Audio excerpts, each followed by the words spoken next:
Everybody is in the house today.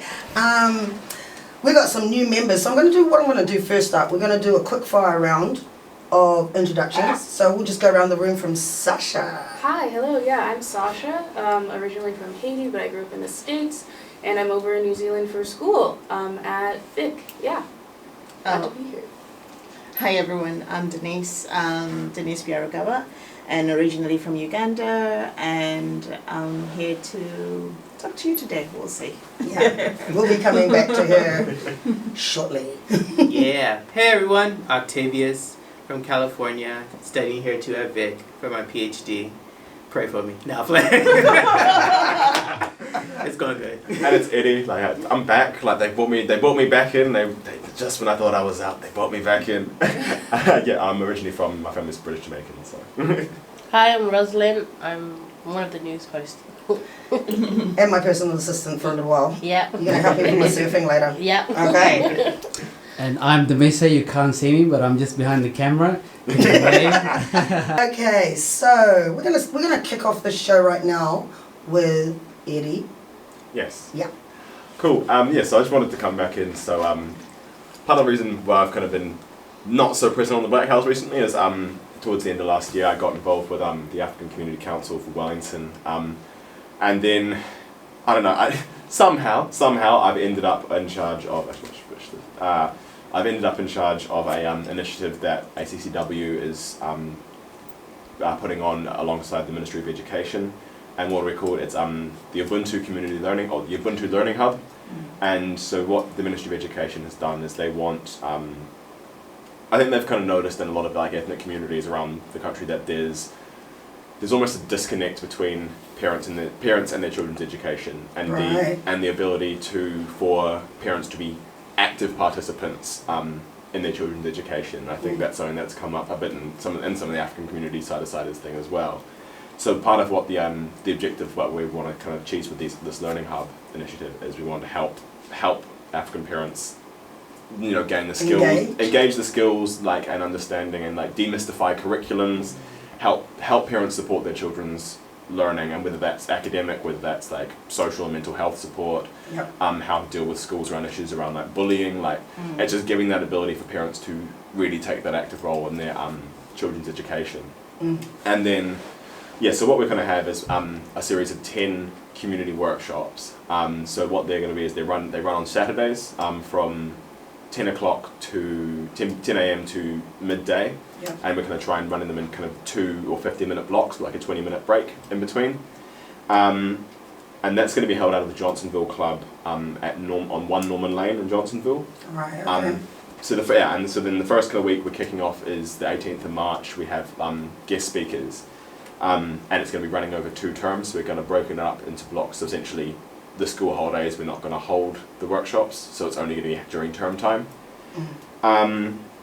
So a bit of the registration information, there's a poster and a registration link that I'll send out via the African Community Council for Wellington. It's group chat, social media channels. If I can get some of the stuff on the Blackhouse, absolutely. And then I'll put stuff on my personal Facebook and my personal Instagram, just because I'm kind of coordinating this whole program. And just to kind of give a bit more kind of context, like in terms of other stuff we want looking at doing, like we want to, probably our second objective is we want to kind of manage like a youth program. And part of that is wanting to help young people, develop the skills they need to succeed, and also just like start that process of planning for their futures. And then so from that we've got a couple of really big cool opportunities to get involved with this work program. And the plus side of it is it's all paid. So like we've kind of got our funding from the Ministry of Education, so we're able to. It's not volunteer basis, it's these are paid opportunities. Yeah, that's really good, because like we can't these days keep relying on volunteer stuff, not in this economic climate that we're in right now. Exactly. Yeah. So that's amazing, that's great. So the big 3 in terms of paid opportunities we have, we're leading like a community liaison, like community champion, and what that is that I've been told that I can't run the whole program by myself. Don't do that.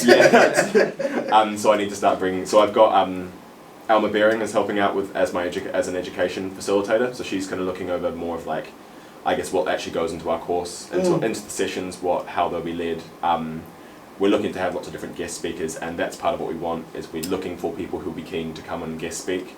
And if people want more information on that, get in touch with me. But our big thing is the community champion, so part of that is going to be about helping to promote the workshops, but also helping to gather kind of feedback about the workshops, because that's the other really good thing I wanted to do with having this break for school holidays, is it means that we can test 3 or 4 workshops, and then based on people's feedback we can change it for the next block of workshops. Sure. So I'm just wondering, will there be sort of engagement in the sense of, like, here, I will show you how to do this, when you know, like the actual hands-on, whatever it is about, like how do you write a letter to the PTA or to the administrator of a school that my kid's getting bullied, I need to deal with this. Like, are you going to have to be doing things like that? Yeah, so I think that's always the big thing, is you don't want these sessions to become lectures. You don't want to sit a whole bunch of people down and just tell them, this is what the curriculum said, and I think it is always going to be about the interactive aspects of it. And I think what I'm envisioning, what I'd like to kind of see happen is, as the workshops go, we're going to put out the topics in advance, and then invite people for questions, or invite people to ask what they would like to see happen in those sessions. So, and in terms of how, and I think that kind of helps people obviously start making those kind of steps in terms of taking agency and taking that kind of active role. And I guess, like I said, if it's something along the lines of if people are keen to have that kind of, let's work out a letter draft for how to send through into a school, that's very much the direction it could take. Yeah. And then the next bigger thing, and so the 3 roles we're recruiting for are, or multiple roles, but there's the community champion, who would kind of help with that feedback process, help with kind of, I guess connecting with the community. Then for our youth program, I really envision it as kind of like a TED talk kind of set up in a discussion forum. So right, and it's about and this is something I really want to go out to, especially people who are probably in that kind of student, kind of like young professional bracket, in terms of I really want to see that as an opportunity for people in that bracket to step up and take a lead, and especially helping to pass down information and kind of, first-hand knowledge to people who are, from in high school. And in terms of that, we're looking for and it's a range of things. We want, uni and politics students, tradespeople, teachers, youth workers, counsellors, we really if anybody is really interested, please get in touch. Absolutely. Because it would be really fantastic to get people involved with that. And then probably the other one is where we'd really like guest speakers for our parents program. So that we have a parents program, a youth program, and a children's program. So our parents program, we've got a couple of guest speakers lined up already. Some of them in terms of we have someone from the Ministry of Education helping. We have someone talking about cybersecurity and internet safety.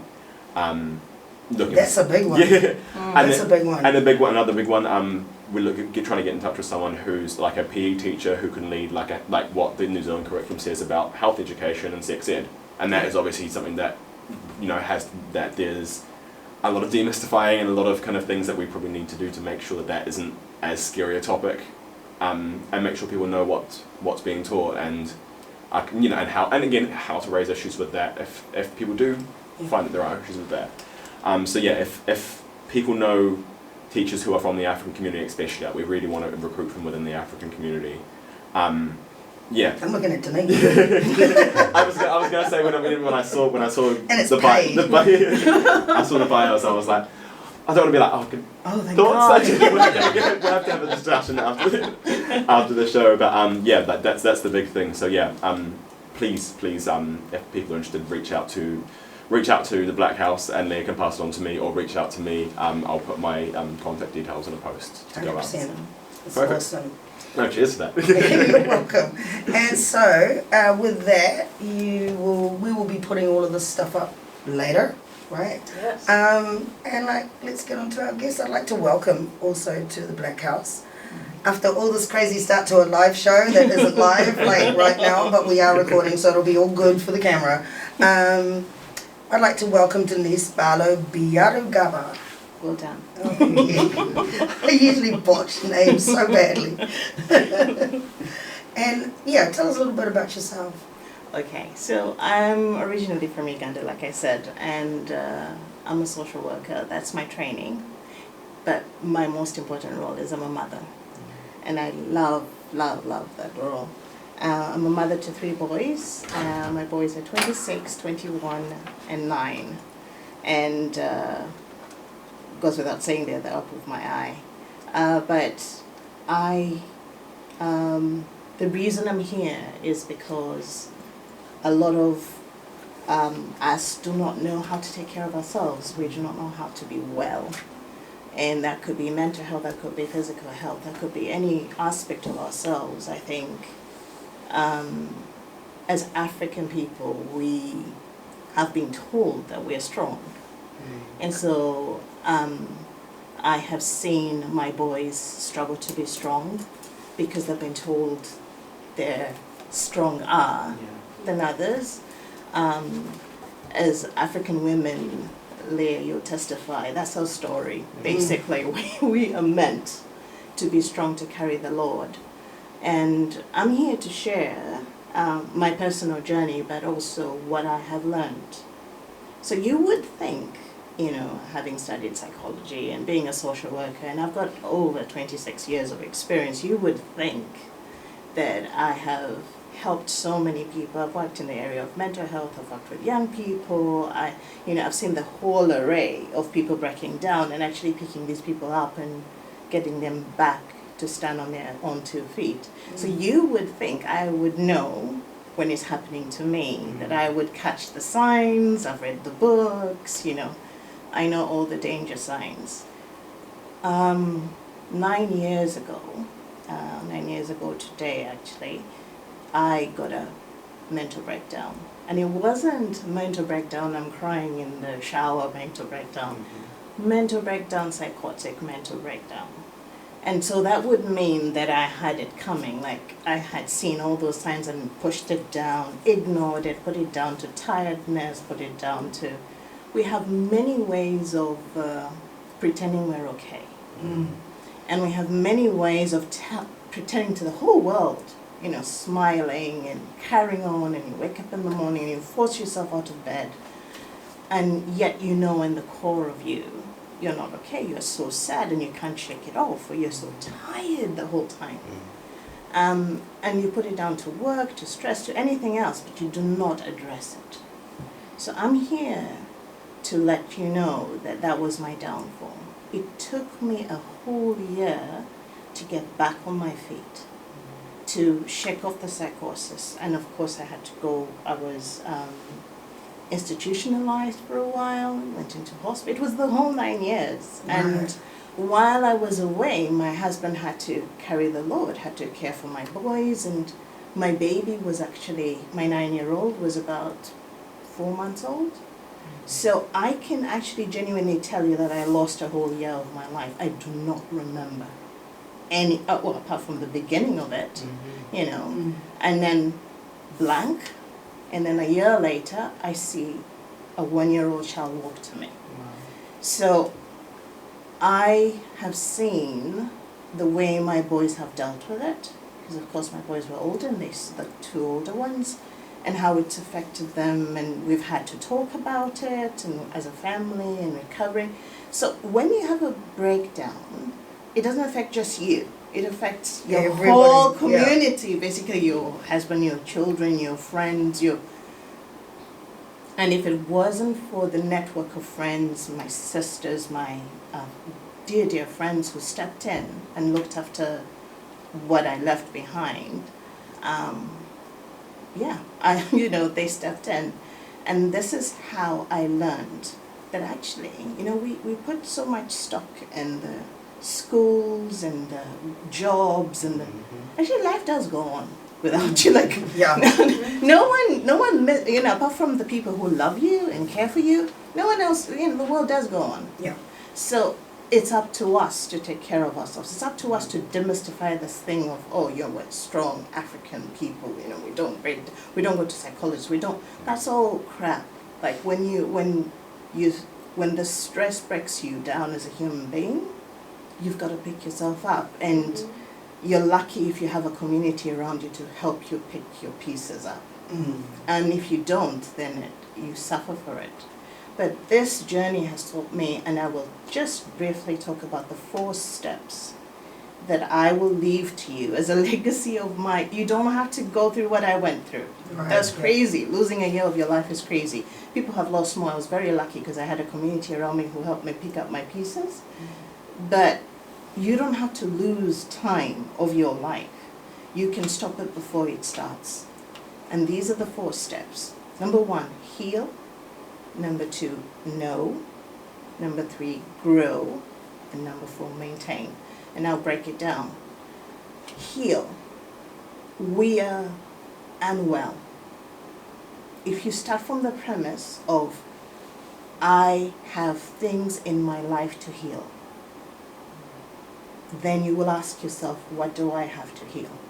If you start from that premise, because everybody has things that have not gone well. So it could be things that you feel heavy about, sadnesses that you can't shake off, anger, things that trigger you when you get really pissed off, stress, or just lethargy, just when you think about it, it just weighs you down.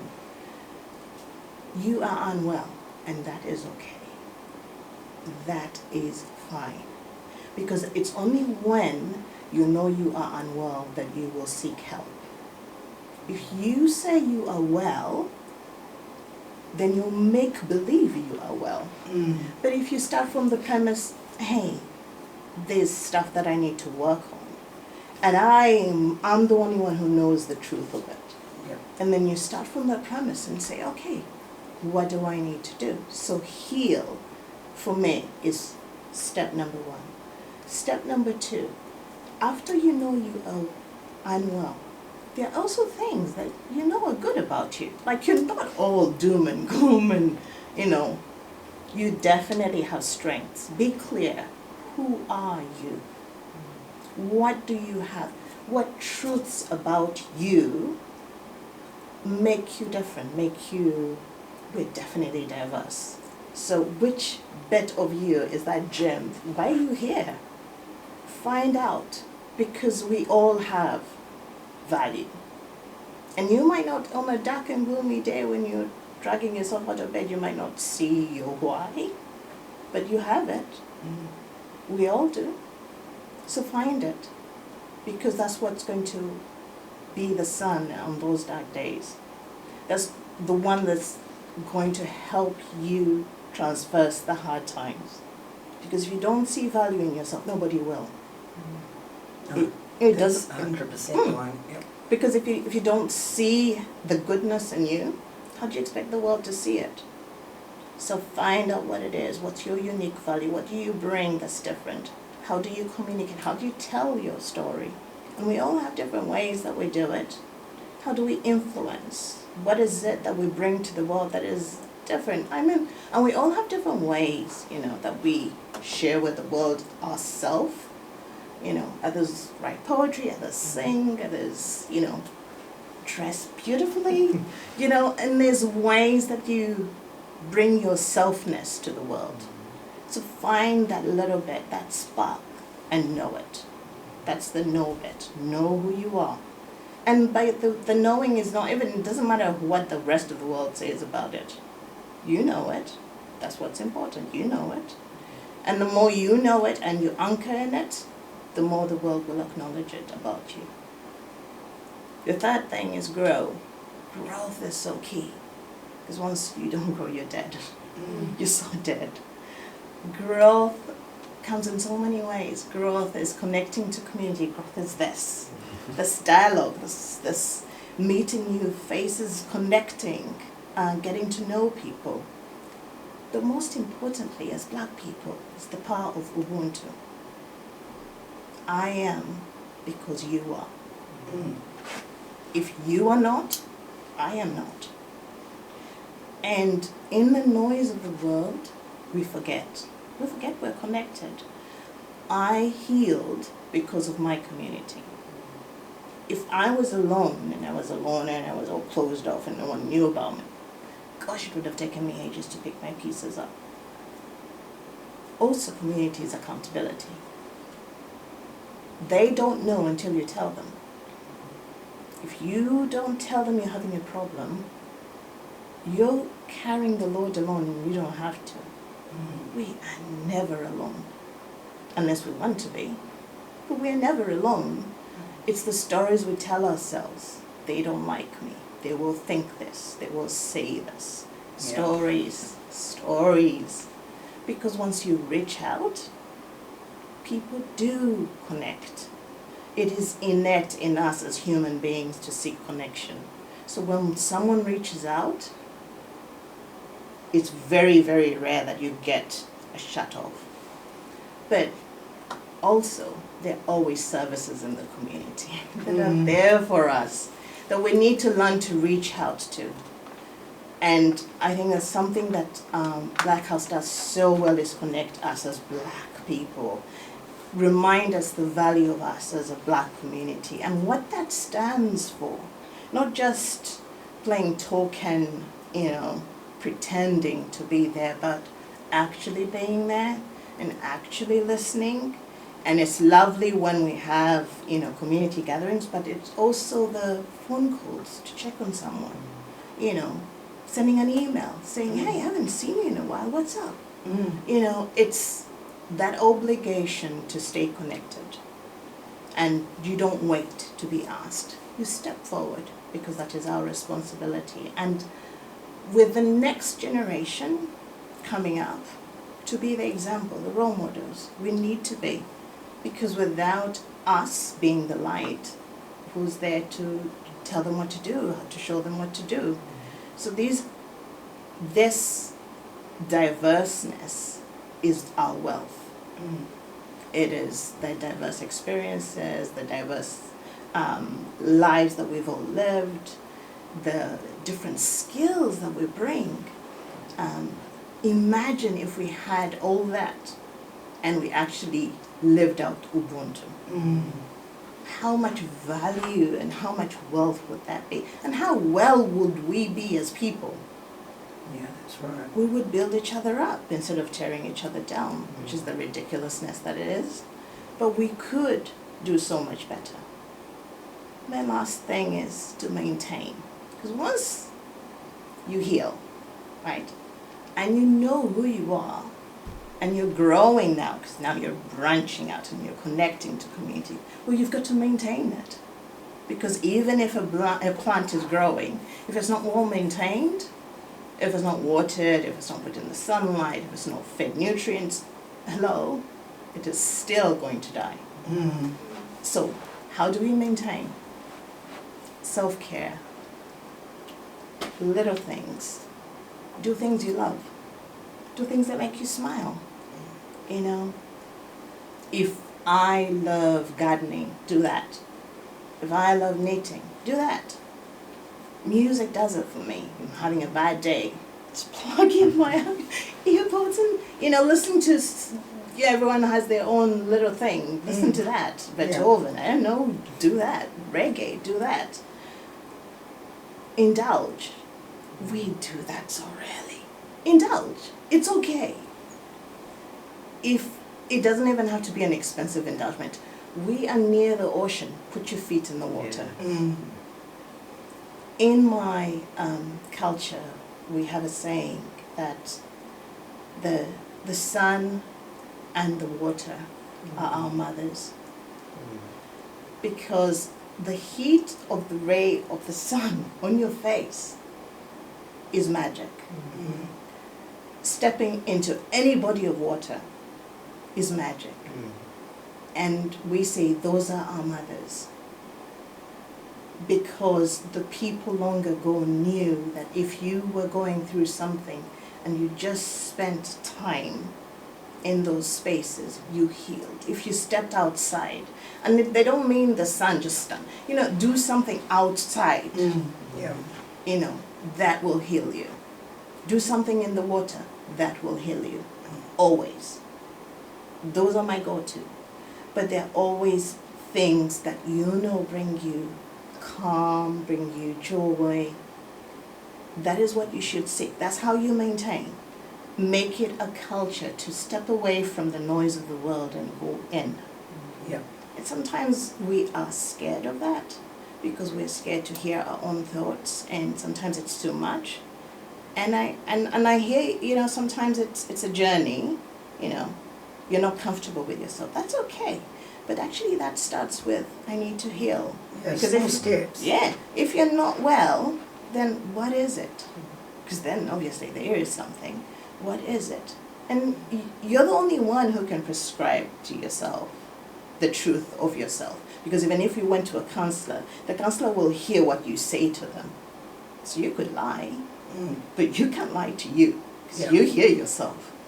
So to maintain your equilibrium, there's so many things about indigenous knowledge, and we are all indigenous people, that we need to, if you don't know, go back, find out. We've got a wealth. I mean, I could start here, but we'll be here all night. There's a wealth of knowledge. Connect to an older person who would know. Connect to your parents if they know. Oh my goodness, Google is our friend.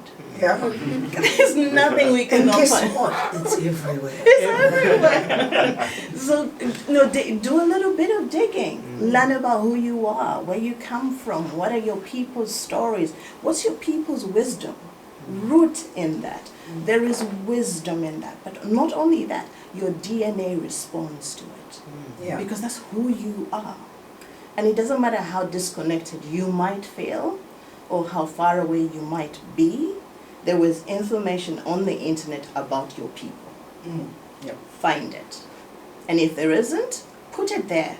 Mm-hmm. Because people need to know, your kids need to know about it. Yeah, wiki your life. Absolutely, absolutely. But those are for me. My journey back was those 4 things, and I'm in the maintain state right now, and I don't play around with me time. I do not play, because I now know I am of value. I am magnificent. Yeah. And there are mornings I don't feel that way. Oh, for goodness sake, there are mornings. There are weeks I don't feel that way. But I know it to be true. I mean, the sun is there, whether it's behind the cloud or not. That's a fact. The sun is there. And so you are magnificent, whether you feel it or whether you don't. It doesn't matter, it's just a fact. You are. Now, you just need to come out from behind that cloud and shine for the world. And I just feel that if you live in peace, you keep your joy, and you walk in love, you can't go wrong. You seriously can't go wrong. Thank you so much for that. That was amazing. I just want to say amen, because I was like, that's So, anybody want to add to this? I just that was just like that's like the equivalent of just like a mental bath. I was thinking like a warm mental bath. It's like wow, like I'm just thinking about things like In your mental I'm sparkle. a contemplative state. And the first thing I thought, the first thing I wanted to say is thank you. Oh, that's Because- beautiful. Thank you. What I've been noticing for my life, and then just the journey, and even my research in my PhD, is there's been a track record of, within the culture of the societies that we live in currently, of women healing us, of teaching us, of loving us, and then dying. Yep. You know, and so when you talked about your breakdown, I was like, I've seen it. Yeah, yeah. And so, and again, the same thing. They were so strong. They were holding up so many people. Yep. We mourned and we martyred their lives. Yeah. And the work that they're doing is so important. But my thing too is, why can't we keep them? And so I'm glad that we kept you Oh, amen. Yes. and that you're still here. Because that's the story I want to be told. You had, and then we helped, or your community. Yeah, And I yeah. say we, just the universal. No, absolutely. I'm like in spirit. I felt like, It is true. yeah, because Yeah. just in all that you say too, for me, that's we receive this, it has helped us. What do we give back? We have to ensure that the people who bless us, who love us, who educate us, that they are still here with us. As they help us And knowing the information, even maintaining it yourself, all these external forces, the hurricanes, the cyclones, you know, all these weather events. You can be maintaining in water, but the water has washed you away. Absolutely. Who's going to help you to bring you back? So thank you so much. Yeah. I'm also curious about your son's experiences, because did they grow up in New Zealand, or? Yeah, so Okay. so my boys, when we moved to New Zealand, my oldest was 10 and the other was 5. So the 5-year-old basically, you know, what do you know when you're 5? So they grew up here, but they identify very strongly as Ugandan.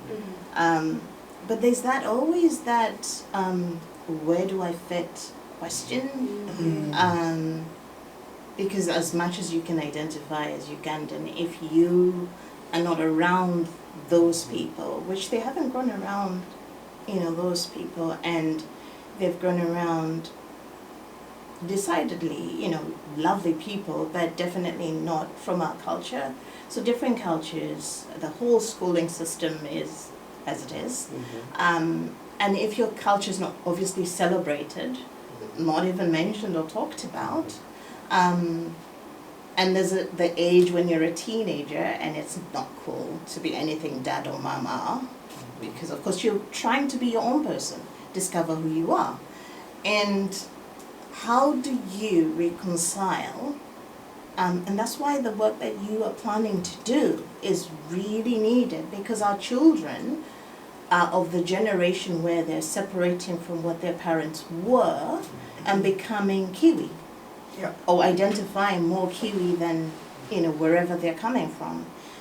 And then how do you bridge that gap between the parents and the children and let that conversation happen, but in a well way, you know, in a healthy way, where no one's putting the other one down and no one's overlooking the other one and everyone's respecting the other ones.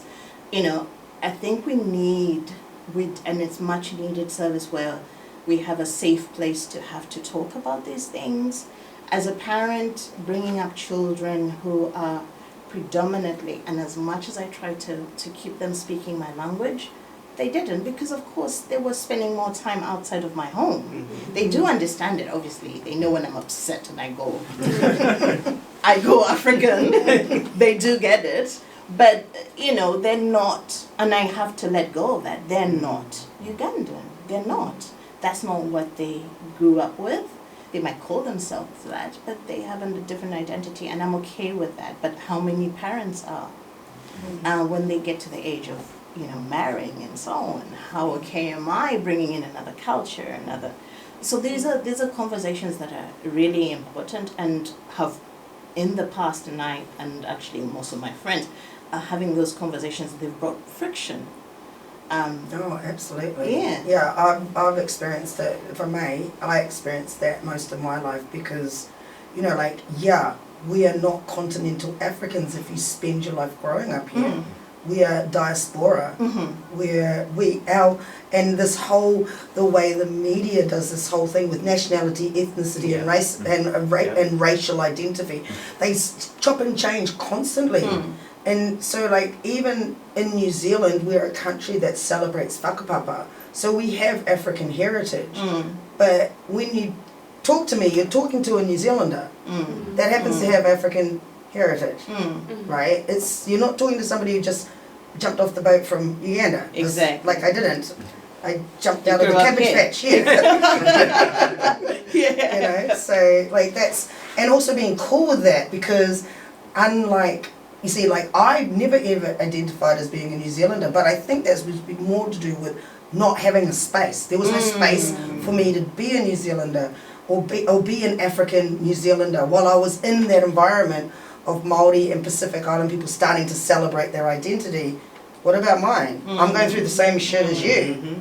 I'm right there when you're experiencing those racial, it's all aimed at me as well, it's no different, but there was no space for you to have that conversation.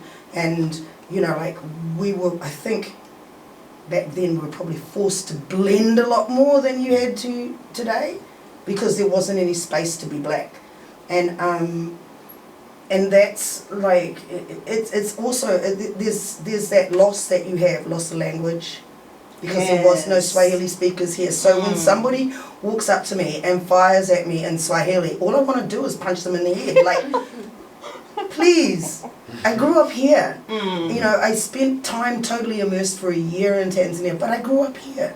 English happens to be my first language. It might not be the language that I wanted to be my first language. And I put my son through Te Reo, and then when I was in Perth, I had him live. He was living with a family that spoke Swahili all the time while I was in the mines, so they look after that.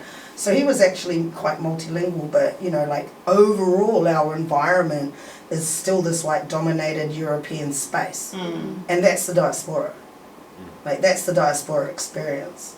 And yeah, so I get that. I never identified as being a New Zealander or as being, you know, I was like, no, I'm Tanzanian. You know, but just the same as you're a Tongan and you're born in New Zealand, I'm a Tanzanian that's born in New Zealand. So why is your ethnicity more valid than my ethnicity, right? But like that's the whole chop and change thing that goes on, eh? You probably speak more on that, like because I mean, like I think it happens a lot in countries that are more diasporically, like there's a lot more people there.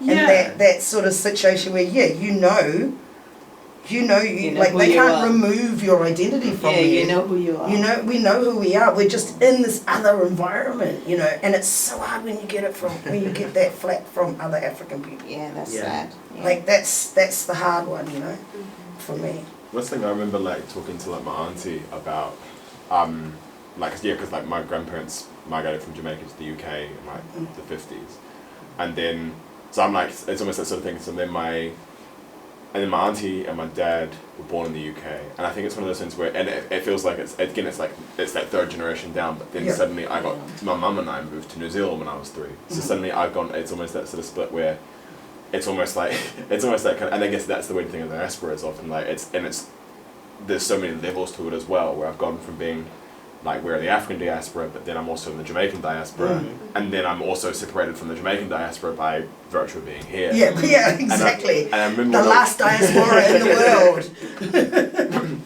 I remember when Next stop Antarctica. I remember when I was at uni, like we used to joke about an African student, but you very much was this sort of thing of, in terms of African students, it's quite a small organisation, and we always joked about this idea of like, you know, at the beginning of the year you've got about 3 weeks to try and get as many first-year Africans or black students involved in the African Students Association, and after that, if you didn't get at them in that 3 weeks, you'd never see them again. You just walk around campus and like you'd know who people are, or if you came across someone, they'd know someone that you knew. But especially, it was very much the sort of thing of if you didn't get those people in those first 3 weeks, it was almost like, and I think it always comes down to that thing in terms of having to navigate, like that kind of. Is there, like I said, is there a space for you? Is there a space for you to celebrate that, or is it easier to then blend into other identities? Because we can't forget where we are. We're in a country that reinforces the celebration of whakapapa. So that's also part of that. That's part of the whole concept of, you know, understanding treaty and whatnot, that we celebrate whakapapa. So it's replicated in communities that are not Māori or Pākehā. It's replicated everywhere. You can't escape it, and so when you feel like you can't be a black person in New Zealand by virtue of you're not from Africa, like in my case, you're not from Africa, you're born out here, but you do present a BIPOC, but it's not the same BIPOC as everybody else. You're some other BIPOC. It just becomes like, you know what? After I got sick of it at 50, and that's when I decided, no, I'm actually African New Zealander, and I don't really care what anybody else thinks. That's your problem, because I know what I am, and it's more general, because if you think about it, in New Zealand, there isn't that many Tanzanian people. No, there isn't. And I'm surrounded by people that are from all over the continent, telling me how things are supposed to be and how it actually is, and some sort of get in, and you know, like that's a natural sort of outcome from being part in the diaspora. You don't go back to Africa to have your babies. You have them right here. Yeah. And that's the thing. I think when you think about, okay, I'll tell you something about myself, because when my husband and I were living in Uganda, we knew we could only go to, 3 countries that we knew of that could take our qualifications without, subjecting us to God knows what. Well, we knew Canada recognizes your qualification, well, at least gives you the point system. Yeah. Australia gives you the point system, and New Zealand gives you the point system.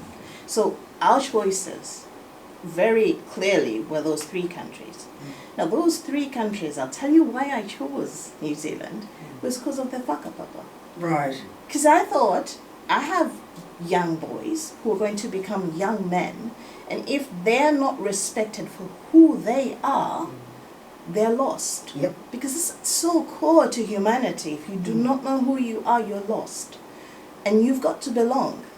So I looked at Australia, and I looked at the way they were treating the Aborigines, and were like, whoa, if you can treat your indigenous people that way, who am I coming from little old Africa, already, And you'd be shocked some of what was going on in the outback. That's the thing. And I was like, no, I'm not going to go there. And then we looked at Canada, and we're like, oh my God, the way they treated their indigenous people, like, what? I'm not going to go there with my eyes open. And then there was New Zealand, and we didn't know about New Zealand. Yeah. I don't think anybody really knows about New They Zealand. do good PR though. And mountains. Well, we knew it was clean and green and but not really. Lord of the Yeah. Rings. I mean, You know? the racism and the discrimination and the bound, what do you call it? The blocks that is so coded here. It is so coded. The segregation is so So coded. it's so well packaged Yes. that we thought we were going to heaven. Well, So many people have said that to me too. yeah. And I'm so, like, are you mad?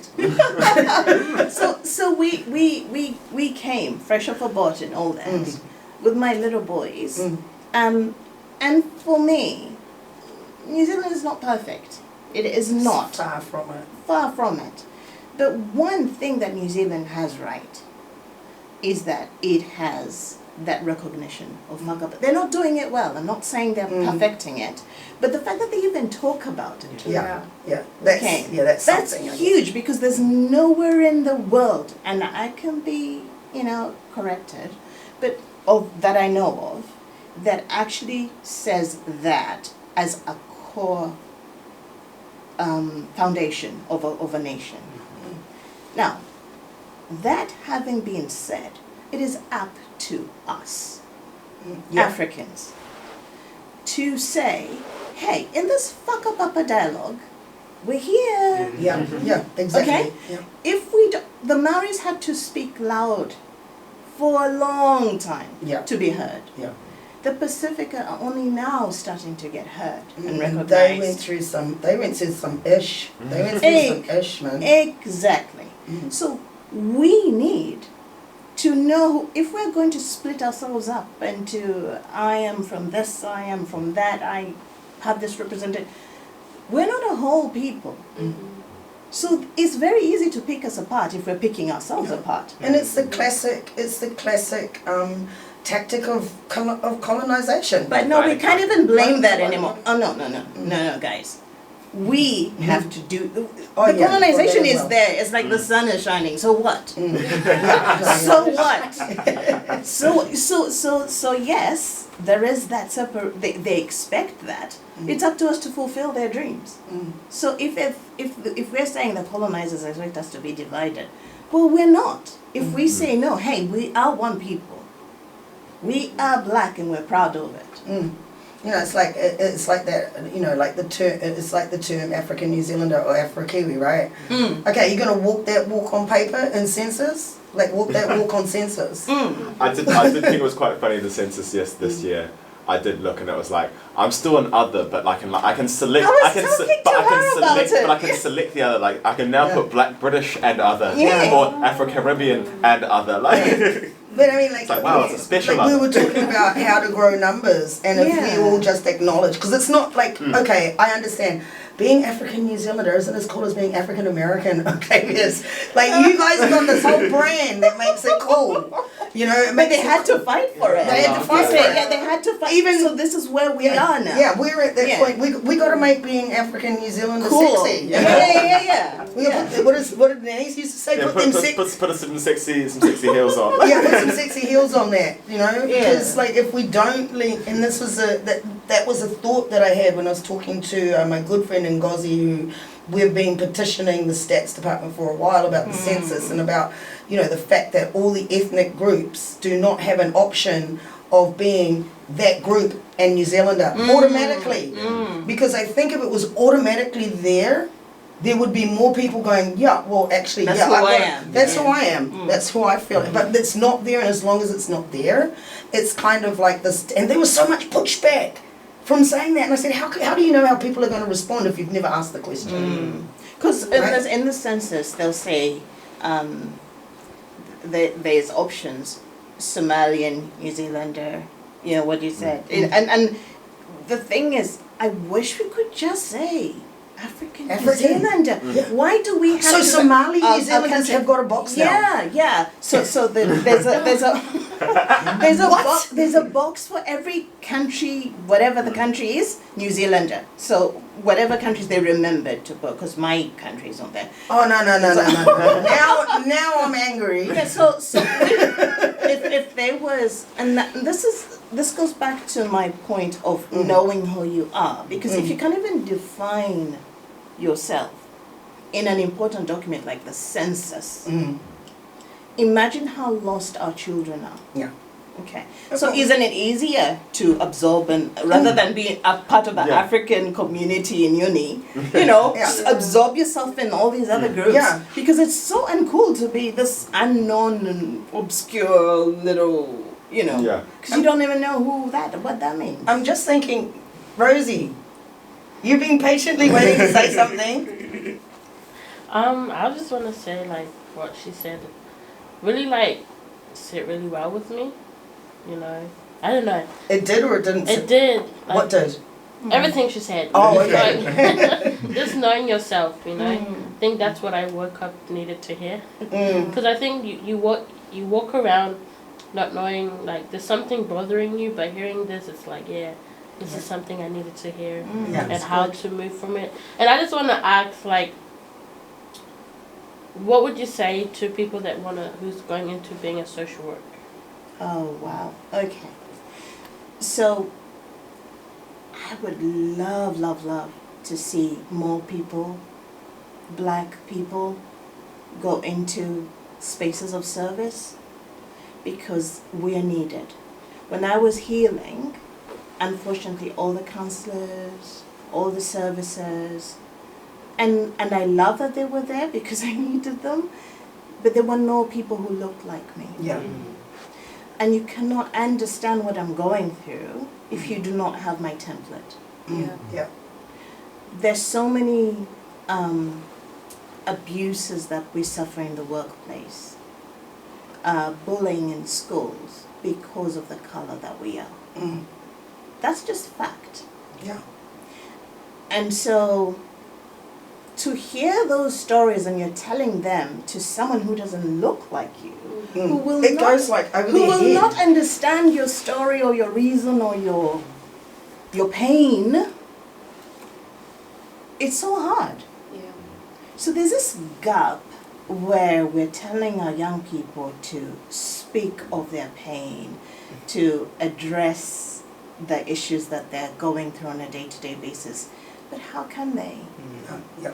When they are so sadly separated from their parents because there's that gap of communication.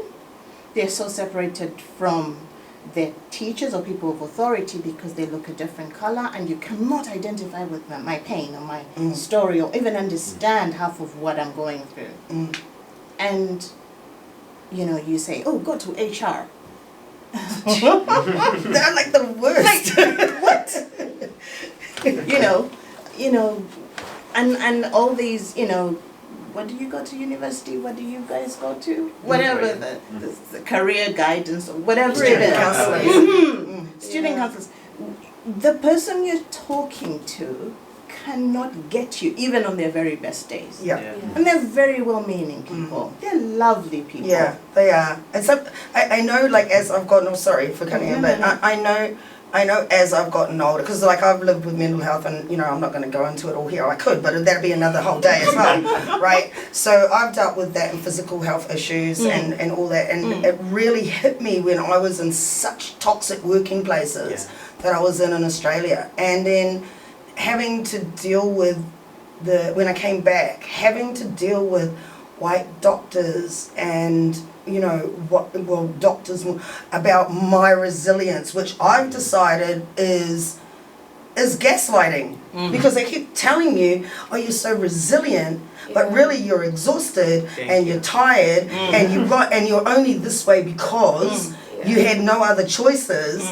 And so now I'm like at this point now, because I've had to advocate for my own health and mental health, and really like push boundaries and really like kick back, and basically it's like I got no patience no more. You're not going to keep treating me like this, and I'm going to call you out on your bullshit, because you're using words to gaslight people. You're using us to not care about us so you can go on caring about yourselves. Well, guess what? I'm starting to care about myself now. Don't use that word around me. And if you do use that word, you're full of bullshit. You're actually lying to me, because you don't want to do anything to help me. You don't want to get off your ass and actually, like if you're a doctor, study what the hell is going on for me. You're not doing that. And so I just call absolute nonsense on these catchphrases. Because it's just basically, like you said, it's how our people, like I'm watching friends drop dead and in their 50s. Like, it's like, that's our lifespan. And women, they're mainly women, because we've been told to be the workhorses and the work mules and everything for the entire world, the community, all the Avengers, everyone. And it's too much. It's like too much for our bodies. So our bodies start shutting down. And that's literally what happened to me. Was like I crashed. I went to bed one day, didn't wake up for a month. Couldn't get out of bed. And then, okay, got to put my big girl pants on again. Next minute, my body's starting to shut down. I don't know what's going on. And that's the bit about self-care. So, darling, you know what you were asking about, like becoming a social. We need more. We need more teachers. We need more policemen. We need more. Period. I don't care what place of service that you want to be in. Please be in that place of service, because people who look like you need you. So, and it doesn't. You can be an accountant, but on your off days, go coach a soccer team. Like, serve your community. Like, we are the lifeblood. And there's so much joy you get from service, and I can vouch for that. There is so much joy you get from service when you know that you're healing your people, and you're there for your people when you need it. So and also no-brainer. One thing we learned when I was working in Australia, and I worked in one of the worst industries in the world, which is mining and construction, and and basically we figured out that occupational health and safety and all the little chats they give you about, actually. It's to avoid litigation, because they've told you this is what if you didn't do this, but then they still have their culture of like pushing you to go past those limits, pushing you to go and do stuff when you're tired, when you're not well, when you're not thinking. And then, well, we told you you're supposed to say that, and so you're not talking about the interpersonal, cultural, whatever, what would you call that? Abuse, cultural abuse that's actually in toxic workplaces, and I think that's what really did me in. So, because there was no way to get out, even though you had these rules. And it's that whole propagation of the falsehood of the stereotype of black people are strong, or black people are this or that or the other. We also let that happen, because we need to start advocating for ourselves.